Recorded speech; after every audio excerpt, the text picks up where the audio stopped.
calling for revolution, crisis, let's hit the street, do not understand the average Nigerian mindset. And I will tell them, hit the streets, you will not have Nigeria anymore. Even if you think you will have Biafra, you will not have Biafra. The crisis will go straight to Ghana. The crisis will go straight to Mali. The crisis will go straight to Niger. People will hit the streets, and guess what? The people you are fighting will take their private jets and leave the country. Now it is not going to be dog eat dog. The poor will eat the poor. Those who have access to arms and ammunition will start to kill those who don't have access to arms and ammunition. And if you do, my gun will shoot more than yours. If my gun can shoot faster, I'll kill you and I'll take your property. Chaos, crisis, revolution is not something that would work in the current Nigerian state. I gave these two examples as a snippet. I experienced one, I didn't experience the other.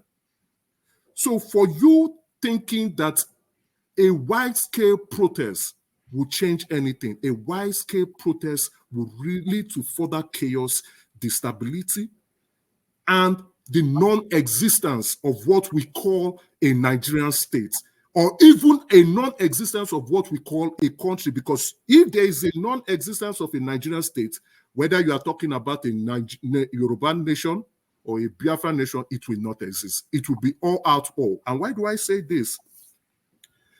We only have to look at where it has happened in the past. Let's take Syria. Let's also take Libya. Libya is a failed state now. They are not talking about, hey, let's organize ourselves and form a country. It's a failed state.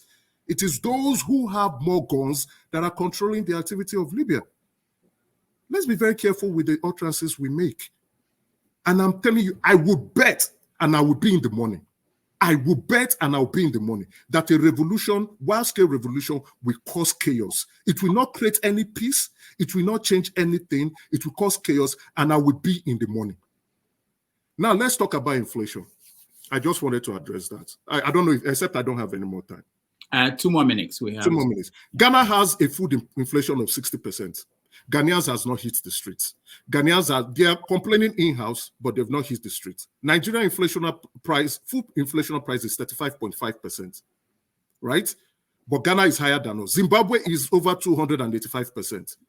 Now, I want to say solutions rather than complaining. We complain a lot on this platform. Let me say solutions. And what is the government actually doing? The problem we now have are those who are rent-seeking, hoarders, and speculators. Wicked people. Wicked, deliberate, wicked people in that country. They have released grains, they have released cereals, they have released food, but it is not getting to the people. Because we have wicked Nigerians, and these are not the president or whatever. We have governors who are very wicked.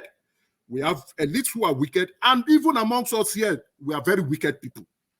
The greed factor will not allow us to think about the other person, our neighbors. I think Nigeria said something. Our solution lies with us, but we keep allowing other actors to drive us to our demise. We are very wicked in Nigeria. We are very, very wicked people. Now, the president has summoned the governors because the food is not getting to the people.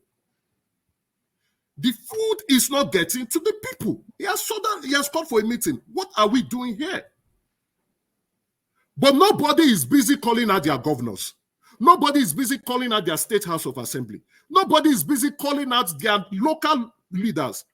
All eyes on Aso Rock when Aso Rock is trying to solve a problem. But you have your governors creating issues, sitting on food, not sharing this food, keeping it for who? I don't know. Now, another problem why we're having this, that our issues are, our price, Naira prices is going up. Do we also know that governors, after they receive FAC, will convert Naira to dollars? What are they doing with dollars in that country? Instead of solving their people's problem, they are converting the money they get from the government into dollars to keep for themselves. Nobody is calling the governors out. Nobody is calling their state House of Assembly out. Everybody is shouting. But again, what are we doing as a country? We are very wicked to ourselves. We are greedy people.